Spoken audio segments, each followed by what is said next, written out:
ಕನ್ನಡದ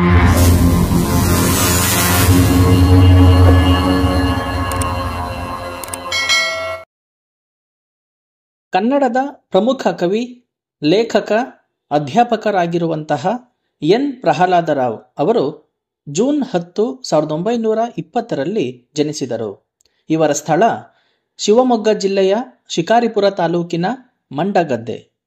ಇವರ ಕೃತಿಗಳು ಮಧುರಥ, ಮುತ್ತಿನಹಾರ, ಮಿಂಚುಳ್ಳಿ, ಕ್ರಿಸ್ಟೋಫರ್ ಕೊಲಂಬಸ್, ಪಿನೋಕಿಯೋ, ಅಮಲಿನ ವಚನಗಳು, ಹಸಿವು, ಮಹಾಯಾನ, ಮೈಸೂರು ಪಾಕ್ ಇತ್ಯಾದಿ.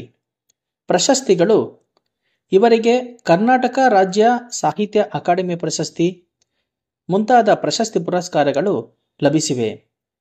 ಇವರು ಮಾರ್ಚ್ 18, 1980ರಲ್ಲಿ ನಿಧನರಾದರು.